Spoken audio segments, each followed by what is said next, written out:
Hoy quiero hablarte con toda honestidad. Muchos entran a un año con esperanza, con deseos de cambio, con oraciones sinceras, pero también viviendo el mismo año con diferente fecha.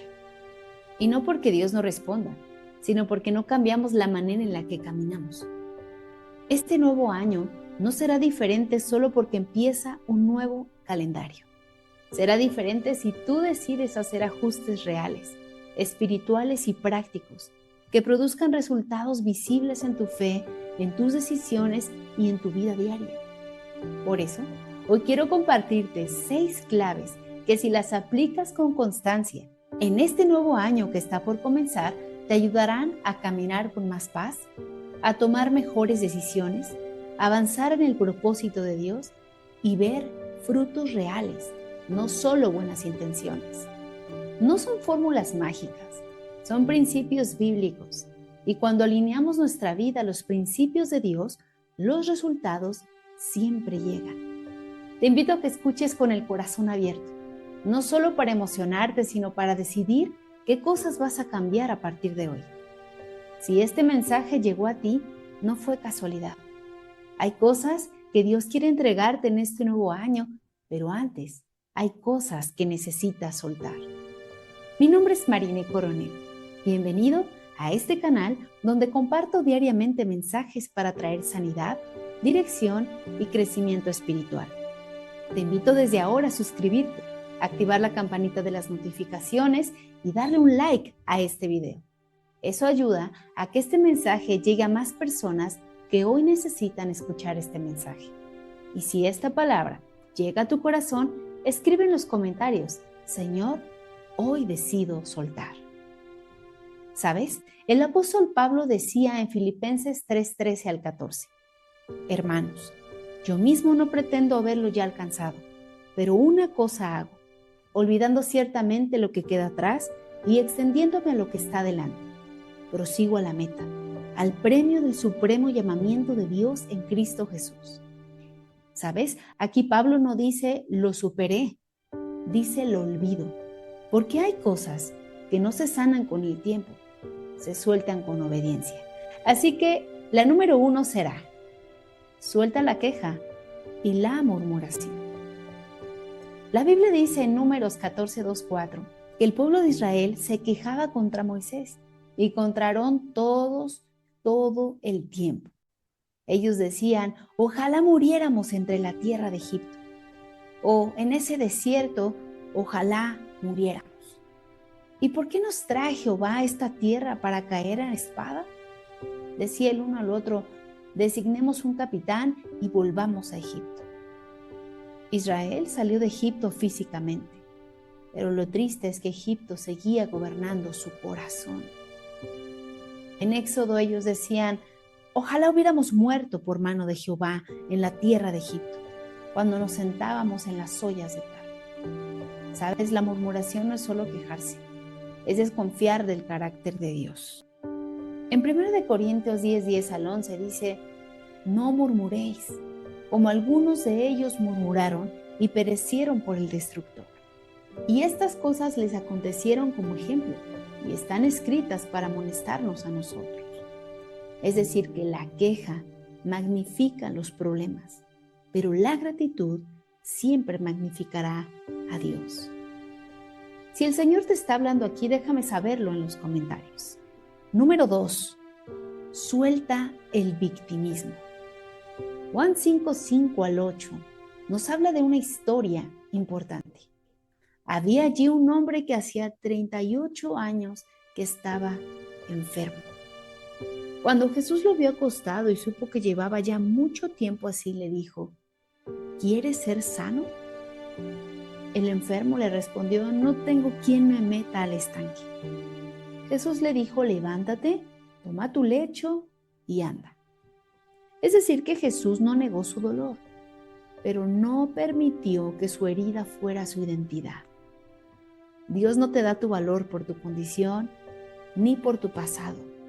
Él te da identidad y sanidad cuando tú estás dispuesto a tomarla y dejar ese victimismo, de decir todo lo que no puedes, de decirle todo lo que no tienes. Este nuevo año, no te justifiques más. Levántate y anda. La número 3. Suelta el rencor y la amargura del pasado ahora. Hebreos 12:15 dice: mirad bien, no sea que alguno deje de alcanzar la gracia de Dios, que brotando alguna raíz de amargura os estorbe y por ella muchos sean contaminados. La amargura es raíz porque crece, se esconde y contamina. Mateo 18:32 al 35 nos cuenta una historia interesante. Por lo tanto, el reino del cielo se puede comparar a un rey que decidió poner al día las cuentas con los siervos que le habían pedido prestado dinero. En ese proceso, le trajeron a uno de los deudores que le debía millones de monedas de plata. Este hombre no podía pagar, así que su amo ordenó que lo vendieran junto con su esposa, con sus hijos y con todo lo que él poseía para pagar esa deuda. Entonces este hombre cayó de rodillas ante su amo y le suplicó: por favor, tenme paciencia y te lo pagaré todo. Entonces el amo sintió mucha lástima por él, lo liberó y le perdonó toda la deuda. Pero cuando este hombre salió de la presencia del rey, fue a buscar a uno de sus compañeros, que también era un siervo como él. Este hombre le debía unos pocos miles de monedas de plata. Lo tomó del cuello y le exigió que le pagara de inmediato. Este compañero siervo cayó de rodillas ante él y le rogó que le diera un poco más de tiempo. Ten paciencia conmigo y yo te lo pagaré, le suplicó. Pero el acreedor no estaba dispuesto a esperar. Hizo arrestar al hombre y lo puso en prisión hasta que pagara toda la deuda. Cuando algunos de los otros siervos vieron esto, se disgustaron mucho. Entonces fueron ante el rey y le contaron todo lo que había sucedido. Entonces el rey llamó al hombre al que había perdonado y le dijo: siervo malvado, yo te perdoné esa tremenda deuda porque me lo rogaste. ¿No deberías haber tenido compasión de tu compañero, así como yo tuve compasión de ti?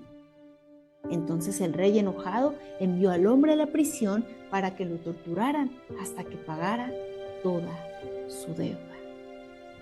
Siervo malvado, toda aquella deuda te perdoné. Qué fuerte palabra. ¿No debías tú también tener misericordia de tu consiervo? Esta historia nos recuerda algo poderoso. Jesús nos muestra una verdad incómoda pero liberadora. El problema no es que no sepamos perdonar. El problema es que olvidamos cuánto hemos sido perdonados. El siervo debía una deuda imposible de pagar. No había esfuerzo, tiempo ni sacrificio humano que pudiera saldarla. Y aún así, el rey tuvo misericordia y le perdonó todo. No una parte, no un plazo, lo perdonó todo. Ese es el retrato de nuestra relación con Dios. Nuestra deuda espiritual era impagable, pero la gracia hizo lo que nosotros no podíamos hacer. El verdadero conflicto comienza cuando ese siervo ya perdonado se niega a perdonar una deuda mínima. Ahí Jesús nos revela que el perdón no es solo un acto espiritual, es una responsabilidad.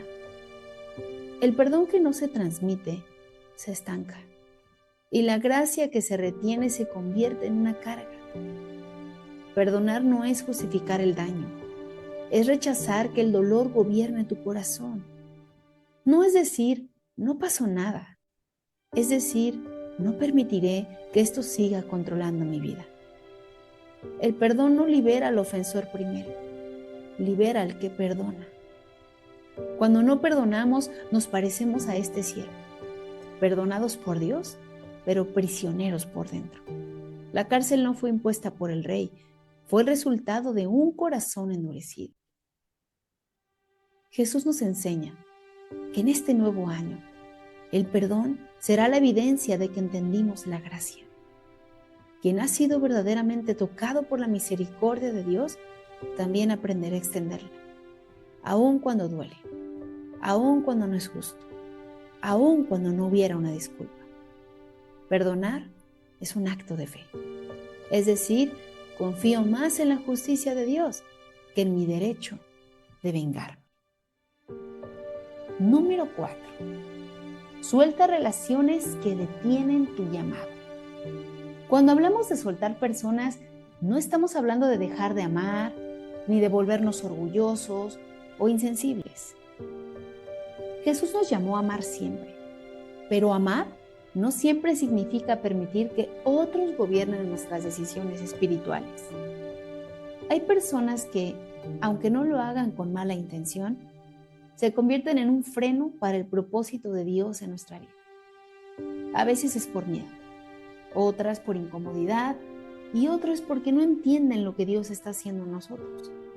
Y cuando Dios nos llama a crecer, casi siempre ese crecimiento va a incomodar a alguien. La Biblia nos muestra que no todos pueden acompañarnos en todas las temporadas. Abraham, por ejemplo, tuvo que dejar la casa de su padre para caminar en la promesa.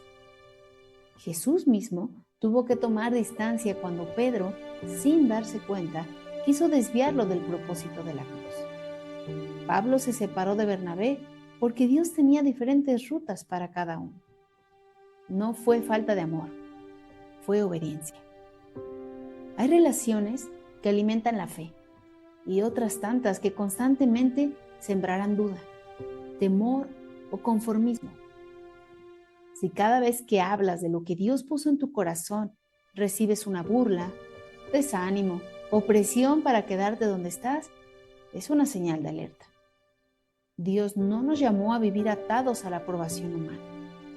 Así que soltar no siempre significa cortar, muchas veces significa reordenar. Es poner límites sanos, dejar de consultar a quienes no caminan en fe y aprender a escuchar más la voz de Dios que las opiniones externas. Lucas 9:62 dice, porque el que pone la mano en el arado y mira atrás, no es apto para el reino de Dios. Número 5. Decide ser constante, no solo intenso. Uno de los mayores errores al comenzar un año nuevo es pensar que el cambio viene de un gran impulso inicial. Empezamos enero con mucha emoción, muchas promesas y mucha fuerza. Pero conforme pasan las semanas, la intensidad se apaga.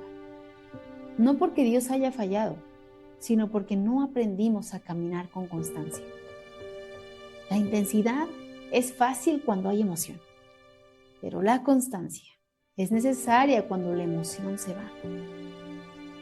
Dios no está buscando personas que ardan solo en temporadas especiales. Porque termina el año, porque empieza un año, porque vas a la mitad del año. No, Él busca corazones fieles que permanezcan, aun cuando no se sienten nada extraordinario. Lucas 16:10 dice, el que es fiel en lo poco, también en lo mucho es fiel.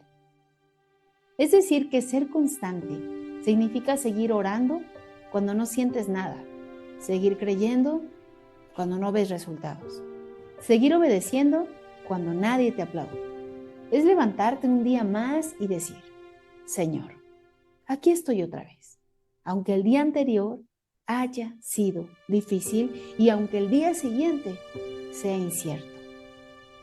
La palabra está llena de personas que no destacaron por momentos espectaculares, sino por permanecer. Noé, por ejemplo, construyó el arca durante años, sin ver una sola gota de lluvia. David cuidó ovejas en lo secreto antes de gobernar. Jesús pasó 30 años en anonimato antes de 3 años de ministerio público.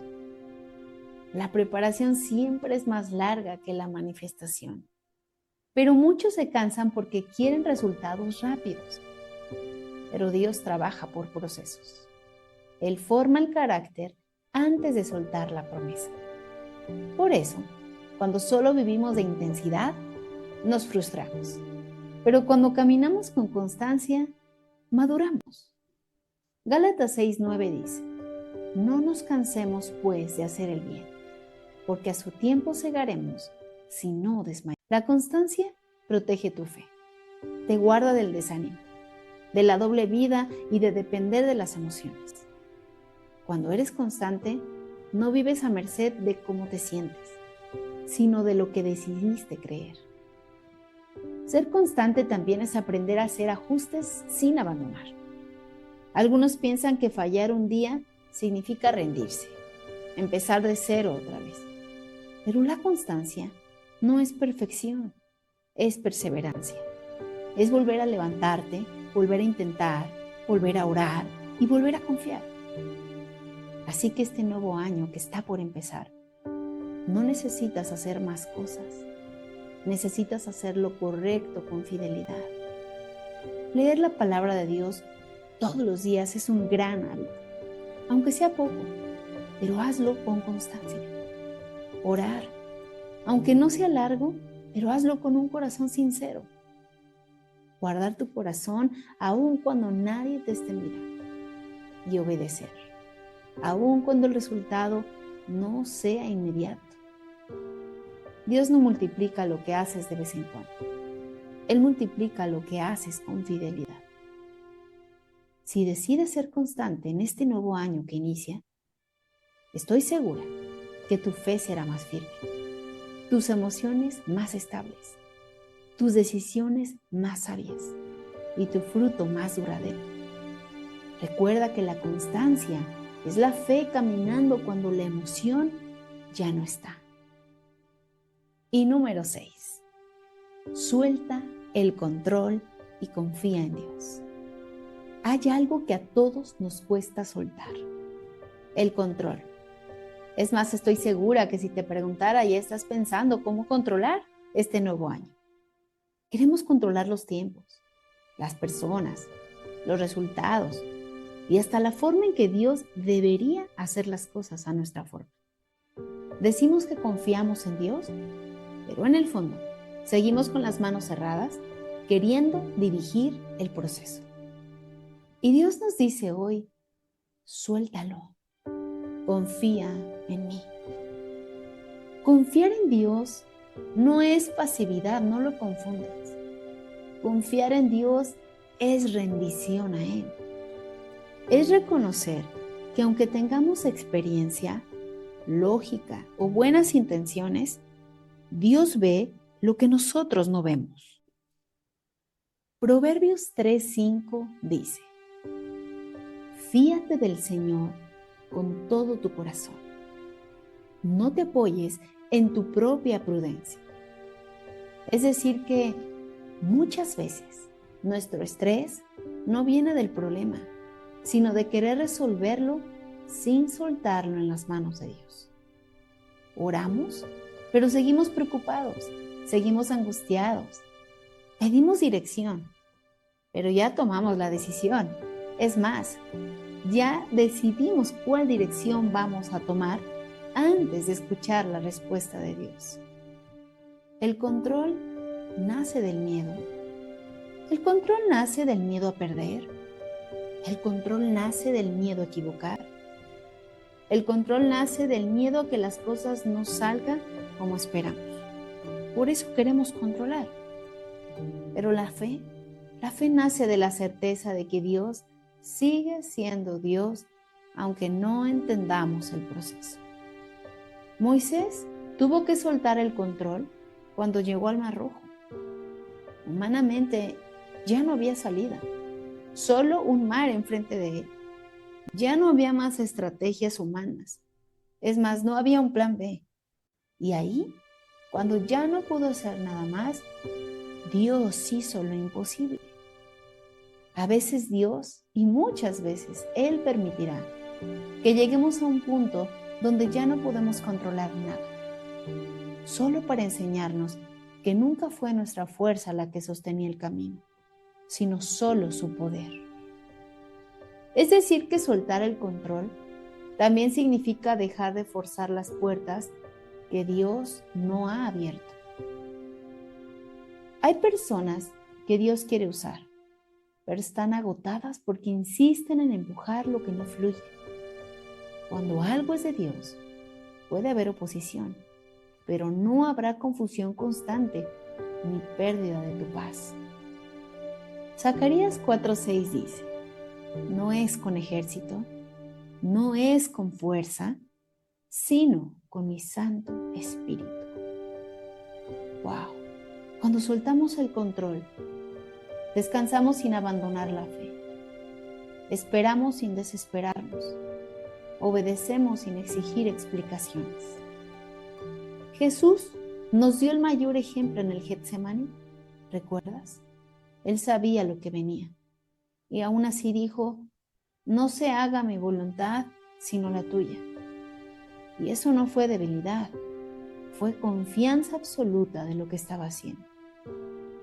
Tal vez hoy Dios te está pidiendo que sueltes la necesidad de entenderlo todo, el control sobre alguien más que tú amas, que tú quisieras que pensara, sintiera o actuara diferente. Tal vez Dios te está pidiendo hoy que sueltes el tiempo en el que crees que todo debería de cumplirse. El miedo a que si sueltas todo se derrumbe. Pero escucha esto con claridad. Nada que pongas en las manos de Dios se pierde. Lo que se pierde es lo que insistimos en cargar solos. Cuando sueltas el control, Dios toma gobierno. Y cuando Dios gobierna, aunque el camino sea difícil, el final siempre será seguro. Dios nunca te pidió que entendieras el proceso. Te pidió que confiaras en Él en medio del proceso. Si este mensaje ha bendecido tu vida, compártelo. Suscríbete, dale un like y déjame tu comentario. Yo leo cada comentario y lo contesto y me comprometo a orar por tu vida. Recuerda, cuando sueltas en obediencia, Dios responde con propósito. Mi nombre es Mariné Coronel.